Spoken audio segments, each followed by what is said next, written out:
के लिए हमारे मध्य भारतीय जनता पार्टी के वरिष्ठ नेता, राज्यसभा के माननीय सांसद एवं भारतीय जनता पार्टी के राष्ट्रीय प्रवक्ता आदरणीय डॉक्टर सुधांशु त्रिवेदी जी उपस्थित हैं।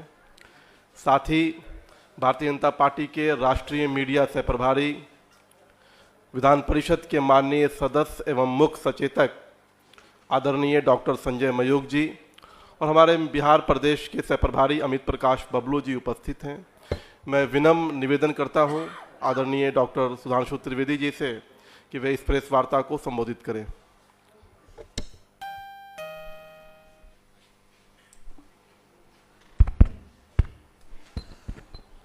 मित्रों, आज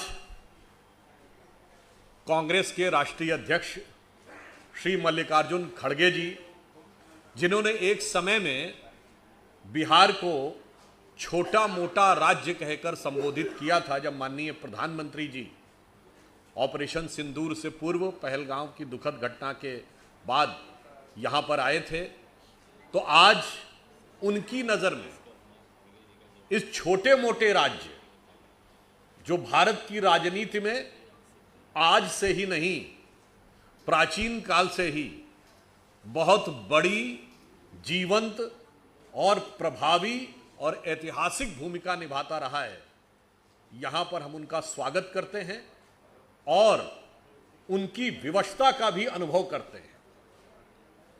वो एक ऐसे पार्टी के राष्ट्रीय अध्यक्ष हैं जहां वो राष्ट्रीय अध्यक्ष और नेता प्रतिपक्ष होने के बाद भी अपने ही राज्य में, यानी कर्नाटक में, जब नेतृत्व के विषय में पूछा जाता है तो वो कहते हैं हाई कमान निर्णय लेगा, अर्थात जो अध्यक्ष होकर हाई कमान नहीं है।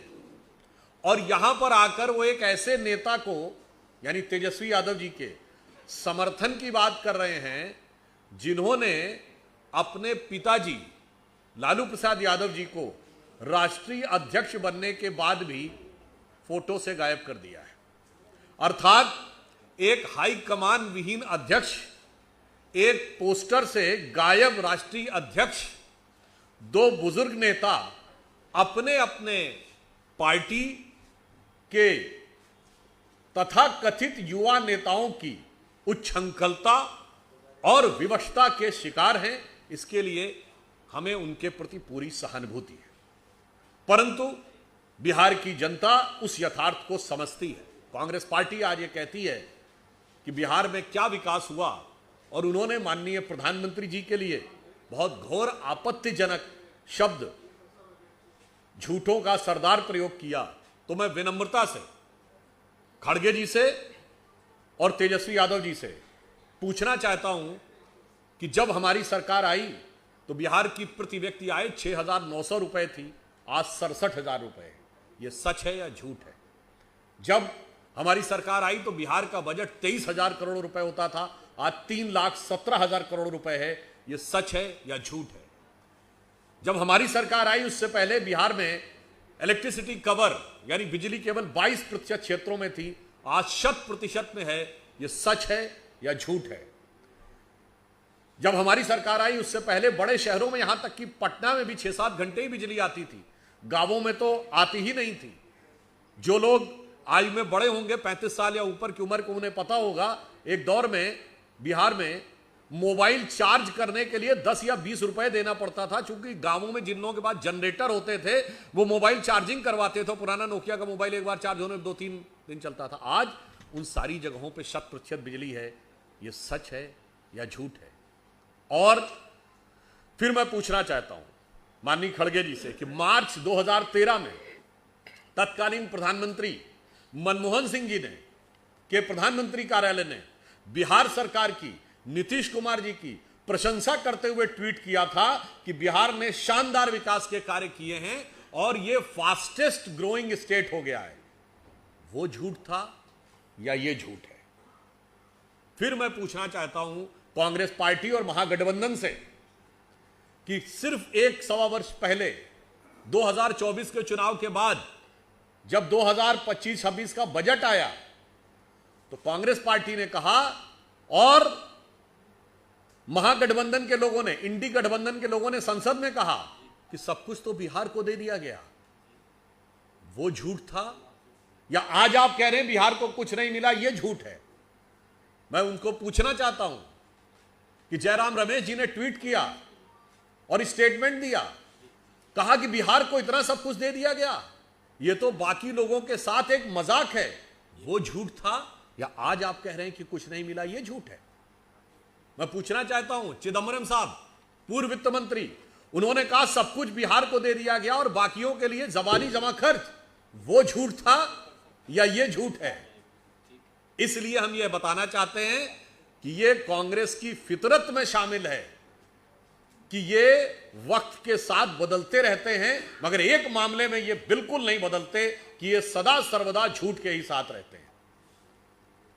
और इतना ही नहीं, संसद भवन के बाहर इनके सांसदों ने प्रदर्शन तक किया था कि साहब देखिए वो जरूरत से ज्यादा दे दिया गया है, बिहार को इवन आंध्र से भी ज्यादा दे दिया गया है। कार्ति चिदम्बरम साहब ने कहा कि लगता है कि बिहार को, मनीष तिवारी जी ने कहा कि ये उनके ऑफिशियल बयान है, ये लगता नहीं कि भारत का बजट है कि बिहार का बजट है, वो झूठ था। या जो आज आप बोल रहे हैं ये झूठ है। फिर मैं कहना चाहता हूं, आप आए हैं तो बिहार में आंखें खोलिए। आज बिहार में 2 एम्स है, पटना का एम्स काम कर रहा है और दरभंगा का एम्स बन रहा है। आज पटना में IIT है, गया में IIM है, दरभंगा में IIIT है। केवल 6 मेडिकल कॉलेज थे और वो भी 1990 से पहले के थे। लालू प्रसाद जी के शासनकाल में कोई मेडिकल कॉलेज नहीं बना। आज 15 मेडिकल कॉलेज बन चुके हैं और शेष वर्किंग में है, यानी हर जिले में 1 मेडिकल कॉलेज होगा, 2 एम्स और हर जिले में मेडिकल कॉलेज। क्या यह सच किसी को दिखाई नहीं पड़ता? और मैं विनम्रता से पूछना चाहूंगा, जो कांग्रेस के नेता पटना एयरपोर्ट पे उतरे, एयरपोर्ट का बदलाव दिखाई नहीं पड़ा? क्या इस सच को भी समझने के लिए आपको किसी और चीज को समझने की आवश्यकता है? आज बिहार में जो सड़कों की स्थिति है उसे देखने के बाद क्या किसी को समझ में आने की आवश्यकता है कि कितना बदलाव हुआ? एक बिहार वो था जहां महिलाओं और बेटियों की जान और सम्मान दोनों पे सदैव खतरा बना रहता था। आज हमने उनको सम्मान राशि दी, वो तो अलग है। वो बिहार जहां जान और सम्मान बेटियों का और महिलाओं का खतरे में रहता था, आज बिहार सर्वाधिक पुलिस में महिलाओं के सर्वाधिक रिप्रेजेंटेशन वाला राज्य है। यानी आज वही बेटियां बिहार पुलिस की शान बन के खड़ी हैं। तो अगर किसी को राजनीतिक रतौंधी हो तो उसका इलाज नहीं किया जा सकता। मैं महागठबंधन के लोगों से कहना चाहूंगा कि सच जरा सा घटे या बढ़े तो सच सच ना रहे, मगर झूठ की तो कोई इंतहा नहीं। लाख चेहरे बदल के आ जाते हैं ये, पर आईना कमबख्त झूठ बोलता ही नहीं। तो बिहार का विकास आज आईने के, साफ आईने की तरह बिल्कुल साफ विकास की वह इबारत दिखाई पड़ रहा है। और इसके बाद भी अगर किसी को और भी देखना हो तो मैं बताना चाहता हूं, नालंदा विश्वविद्यालय, यह वो विश्वविद्यालय जो एक समय में भारत की ज्ञान परंपरा का केंद्र था। और मैं कोट करना चाहता हूं बाबा साहब Ambedkar, writings and speeches, volume 17 में chapter number 9, decline of Buddhism, उसमें उन्होंने लिखा है कैसे बौद्ध भिक्षुओं को बख्तियार खिलजी के लोगों ने चुन चुन कर मार दिया। ये बाबा साहब अंबेडकर ने लिखा है। और जिन लोगों को कोई आपत्ति है आजकल जो बाबा साहब के नाम के ऊपर राजनीति करते हैं मगर बाबा साहब की फोटो को अपने सामने रखकर अपमानित करते हैं, उन्हें याद दिलाना चाहता हूं और करोड़ों लोगों से कहना चाहता हूं वो जाकर देखें। बाबा साहब ने खुद लिखा है कि चुन चुन कर बौद्ध भिक्षुओं को मारा गया, सारे लोगों को जला दिया गया। किसने? बख्तियार खिलजी ने। उस ध्वस्त हुए नालंदा विश्वविद्यालय को आज जो मुकाम दिया गया है, यह बिहार के प्राचीन गौरव और प्राचीन परंपरा की विकास के साथ पुनर्स्थापना का भी एक प्रमाण है। और इसी के साथ मैं यह भी बताना चाहता हूं कि इन लोगों ने तो जो छठी मैया की आराधना के पर्व को ड्रामा कहा था, निश्चित रूप से बिहार की जनता उन्हें छठ दूध इस चुनाव में अवश्य याद दिला देगी। और जो महागठबंधन के लोग आज आप ये कहते हैं नौकरी के दावों के ऊपर, तो देखिए जो उनका मंतव्य है उसे समझना चाहिए। आपने देखा कि तेजस्वी यादव जी ने कहा था 10 लाख नौकरी देंगे, फिर कहा था 20 लाख नौकरी देंगे। देखिए, उनका निहितार्थ बिहार की जनता को समझना चाहिए। उनके मन का भाव यह था कि 10 लाख में नौकरी देंगे, 20 लाख में नौकरी देंगे, और अगर 20 लाख आपके पास देने के लिए नहीं होगा तो जमीन दे दीजिएगा, सिंपल सी बात है।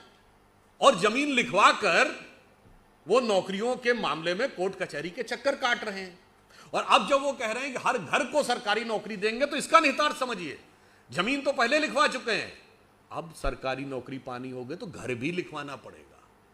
और अभी कुछ दिन पहले उन्होंने कहा कि हमारी सरकार आ रही है, हर घर पे सरकारी बोर्ड लगा होगा। समझ जाइएगा, ये जंगल राज की, ख्वाबों ख्यालों में आने वाले राज की ये उद्घोषणा कर रहे हैं। हर घर पे राजद का ठप्पा लगा देंगे, यानी जमीन तो पहले गई, घर द्वार की अब चिंता करनी पड़ेगी। परंतु मुझे लगता है जिस प्रकार की बातें वो कर रहे हैं, बिहार प्रदेश जो राजनीतिक दृष्टि से बहुत जागरूक है, जो भगवान बुद्ध का प्रदेश है, उसे बुद्धू समझने का प्रयास करने वालों को बिहार की जनता बहुत करारा और माकूल जवाब देगी।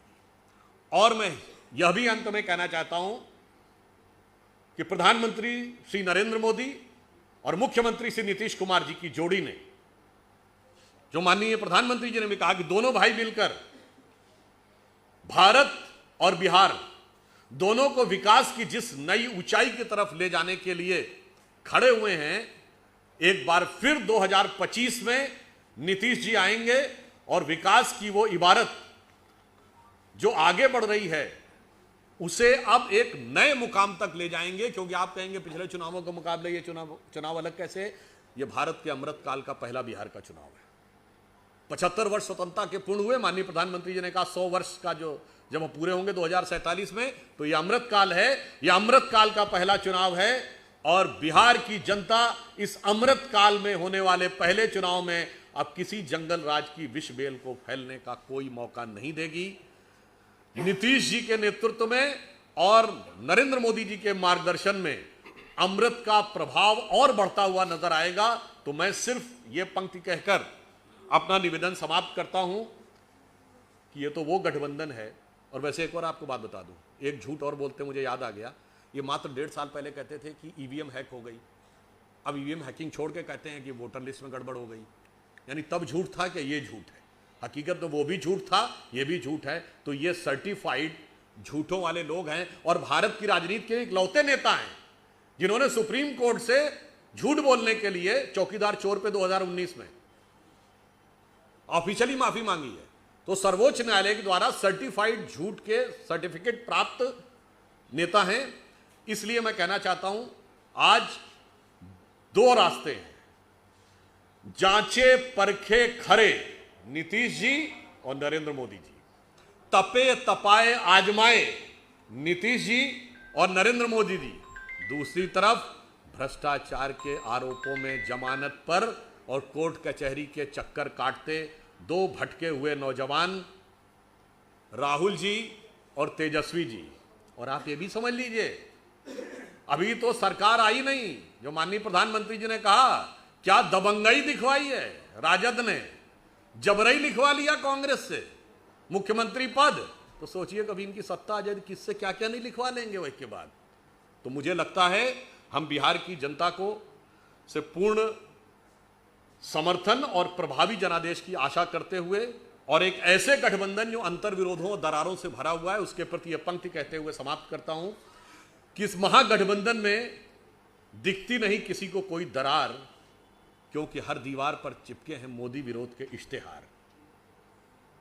और इस सिरे से उस सिरे तक सब शरीके जुर्म हैं, इस सिरे से उस सिरे तक सब शरीके जुर्म हैं। कोई तो जमानत पर रिहा है और कोई है फरार। इसलिए बिहार की जनता को ये दो बरखुरदार, जो लालू और सोनिया जी के बरखुरदार, इससे बिहार की जनता को रहना है खबरदार। धन्यवाद।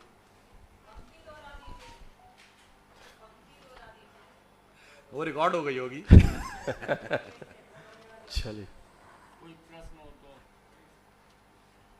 अंकित जी।